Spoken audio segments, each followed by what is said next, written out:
Where were you yesterday? I told you my mom is moving in. I was at the new house. Good job on the move. Huh? What do you mean, new house? Just as it sounds, a new residence. Why are you talking nonsense? Oh? Didn't catch that? Let me break it down. I'm divorcing you. Huh? Why? Because I hate scum like you and your nasty mom. I'm Myra. I left my job when I married Barton, who's 3 years younger, and for some time I concentrated on being a homemaker. In the early days of our marriage, my husband treated me well.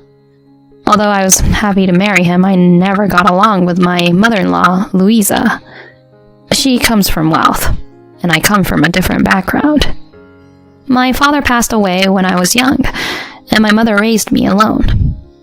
Louisa doesn't seem to like my family background, so she doesn't have a high opinion of me or my mom. I won't let anyone speak ill of you, Myra, or your mom because of me. My husband assured me of that. Whenever my mother-in-law tried to say something, he'd interrupt, saying, It's none of your business, Mom. He'd cut her off multiple times to reassure me. I used to picture myself happily spending time protected by my kind husband, but lately, I've been concerned about my mom's health. When I visited my parents' place recently, it seemed like my mom wasn't doing well. I really want to be there for her. So, in between chores, I studied caregiving, thinking it might be useful in the future. To gain practical experience for when my mom might need care, I asked my husband if it would be okay for me to work as a caregiver. Okay, but make sure to take care of the house. Of course, I'll manage both properly. With his approval, I started working as a caregiver. After 3 years of juggling housework and work, I was pregnant with my first child. When I shared the news, both my husband and mother-in-law were overjoyed. However, they expressed reservations about me continuing to work as a caregiver. Still, I managed to persuade them somehow. I initially started this job to help my mother, and quitting would go against my intentions. Around the time I had gotten quite used to my caregiver job, my phone rang during work. The call was from the hospital, where my mother was rushed to the emergency room. I informed the facility manager of the situation and hurried to my mother's side.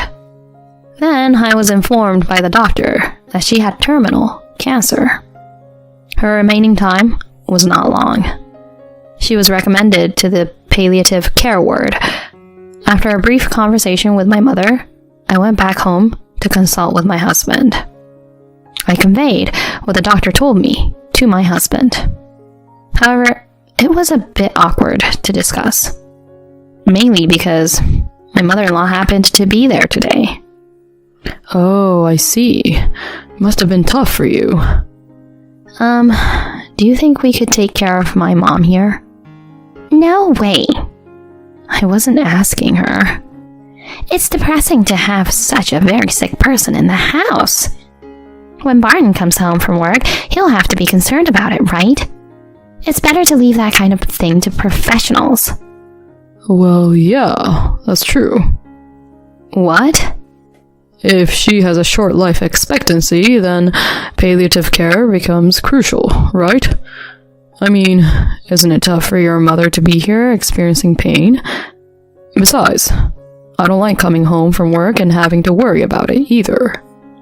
Despite my husband's previous protective words for me and my mother, he calmly expressed his reluctance. I was very shocked. Still, I bit the bullet, all for my mother. You know why I got a caregiver qualification, right? I wanted to care for my mom. I want to be by her side until the end. Please. It doesn't have to be while living together, right? You could visit the palliative care ward. She'll kick the bucket soon anyway. Oh, look here. Your time needs to be used wisely. Really, it's a waste of time. Barton is right. If you handle it, everything will neatly fall into place. Honestly, I won't accept a daughter-in-law wanting to take care of her own mother especially one who just came here. This is absurd. I could clearly see my husband's true nature. He is not a kind person. He doesn't understand other people's feelings. In the end, my mother was admitted to a facility specializing in palliative care close to our home. I frequently took time out of my work schedule to check on my mother. However, my mother-in-law, who dislikes my mother, and even my husband, never visit her. Moreover, they don't even inquire about my mother's health. I am happy that I am able to conceive a child, but I am disgusted by the fact that my husband is the father. Your belly has gotten bigger. Yeah, the baby is growing well. I'm looking forward to meeting my first grandchild. My mother doesn't talk about my husband, who never shows his face. Even so, she doesn't speak ill of him. It is sad and makes me grow angry at my husband. My mother is getting weaker by the day. When I see my mother, who does not whine even in such a situation, I cannot hold back my tears. Mom, make sure to see your grandchild's face. Of course. I'm really looking forward to it. And 2 months later, my first daughter was born, and my mother met her. Even at this time, my husband and my mother-in-law strongly opposed the idea. They believed that taking a newborn to a breeding ground for pathogens was completely out of the question. The hospital said we couldn't meet directly, but if it's through the glass, there's no problem. So I'll take her. There's no need to go through all that trouble. Taking a newborn around like that? Isn't that being an unfit mother?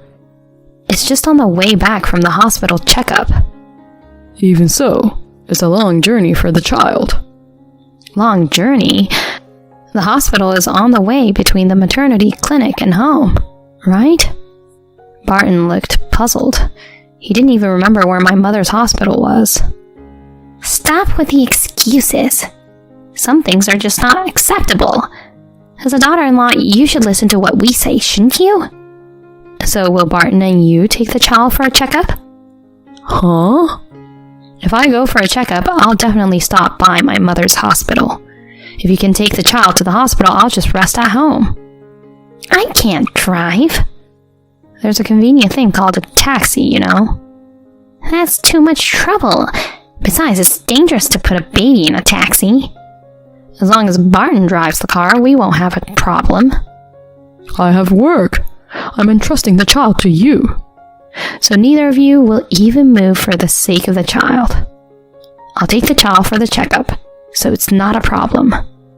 In the end, neither of them had any intention of cooperating, even for the sake of the child. Checkups are for both the mother and the child. So I also have to go to the hospital, but my husband doesn't even understand that. It seems he has no interest in me or the child. Of course, I understand the reason behind it. However, now is not the time to openly discuss it. Right now, I want to prioritize my mother. After the checkup, I headed to my mother's place. After consulting with the hospital, we had a face-to-face meeting through the glass in the first-floor recreation room. My daughter and I met my mother from the outside.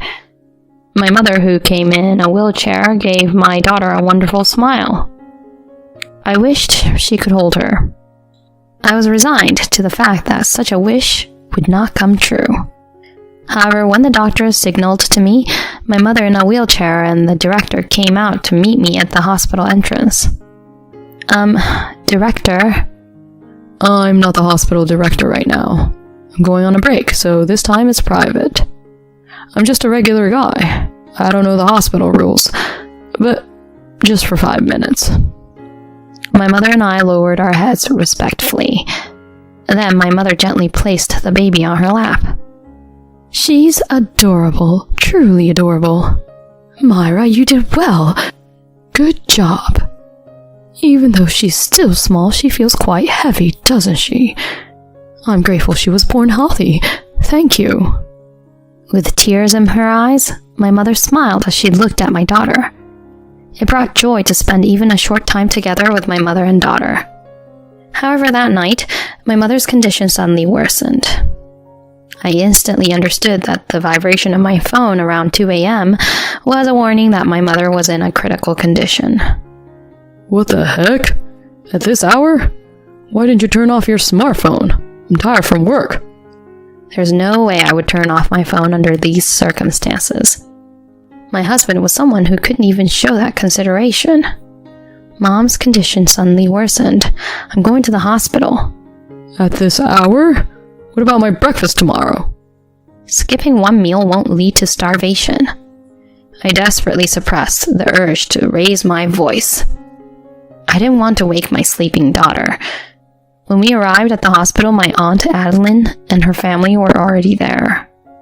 Oh, Myra, hold your mom's hand. When Barton and the others arrive, I'll guide them, so don't worry. They're not coming.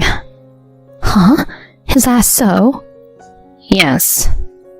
My mother was already in a deep state of unconsciousness. Mom.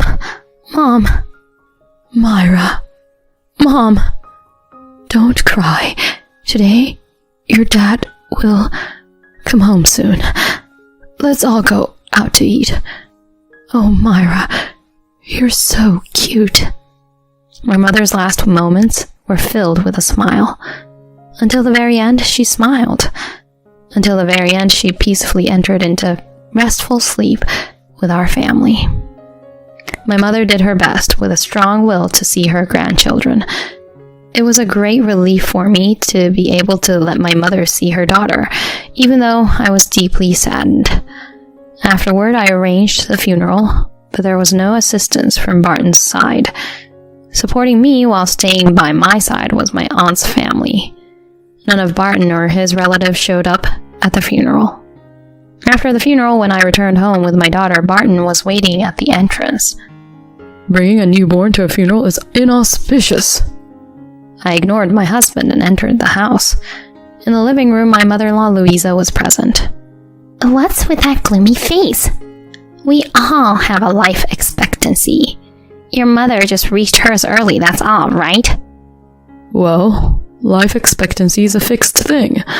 By the way, how much is my mother-in-law's inheritance? Huh? There's no way there's anything. Before going to the hospital, she was living in a rental, right? I can't believe she left nothing for her child. I want to leave this house immediately. I want to divorce my husband and live alone with my daughter.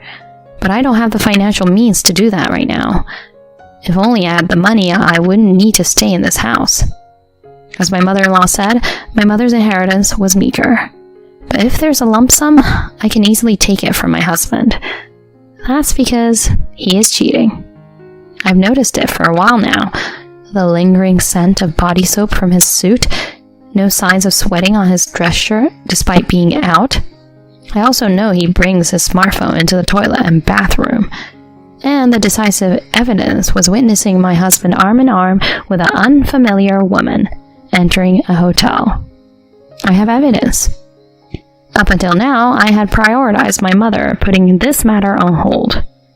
But now, presenting this evidence, I can demand compensation for emotional distress. I could make my husband pay $30,000 and the woman $10,000.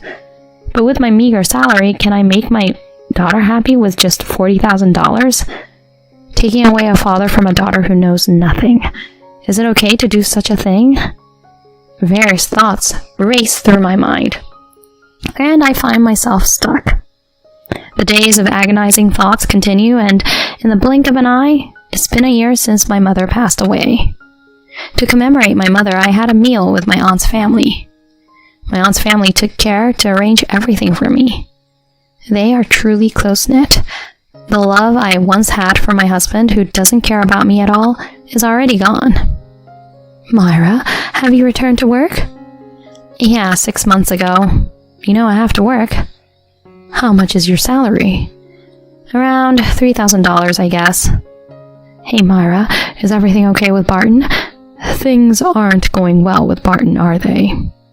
Yes, but I need the money to raise this child. That's it? What? If you didn't have to worry about money, would you want to leave that house right away? How about it? Since our daughter was born, my husband hasn't shown any interest in her. On the contrary, he keeps saying, I hope the next one is a boy. I handle everything at home and take care of our daughter. Even my mother-in-law keeps nagging about wanting a grandson. If I had the money, I would want a divorce. I remembered thinking that a year ago. Yeah, I want to get out of that place. I want a divorce. I want to live with my daughter. I see. Thank you for sharing. Leave it to me.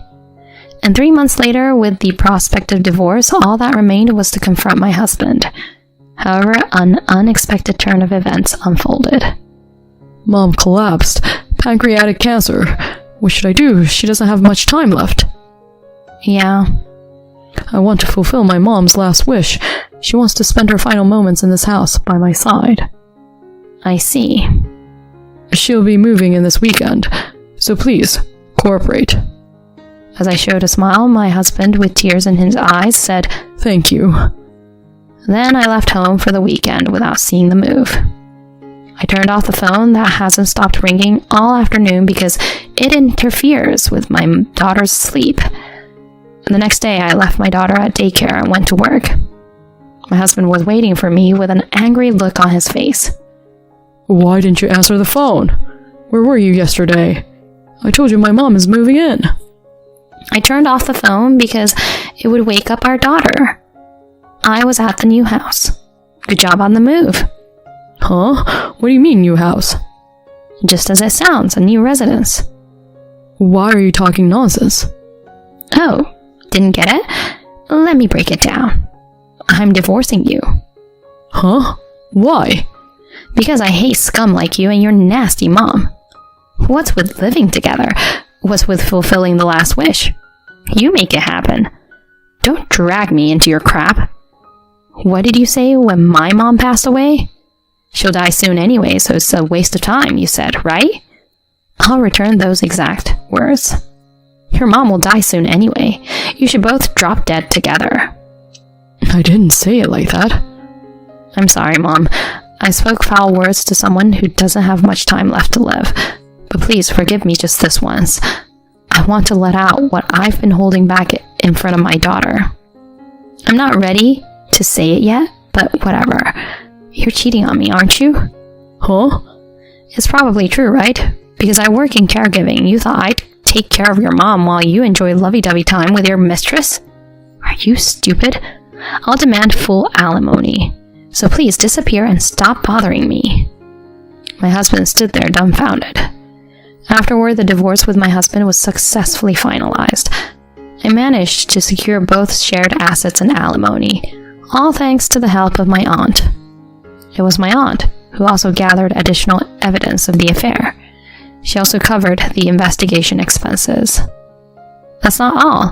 My aunt offered me a room in one of her own investment apartments. The location is very convenient and it's a property that I would normally be able to afford. She let me have the apartment with just the maintenance fee. I am truly filled with gratitude. Despite already being divorced, my ex-husband frequently contacts me, complaining about his miserable situation without me asking about it. I can't stand my mother being so selfish. She's going to run away.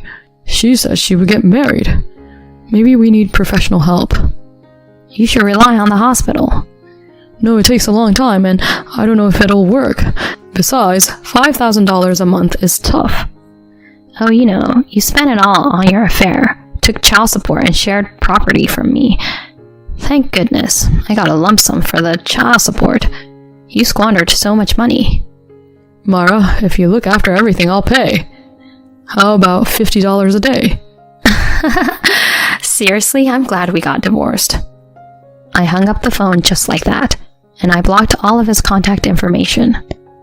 My ex-husband is worn out from being abandoned by his affair partner and exhausted by his selfish mother. His mother, frustrated by her inability to move as she wishes, is increasingly irritated by her inadequate son.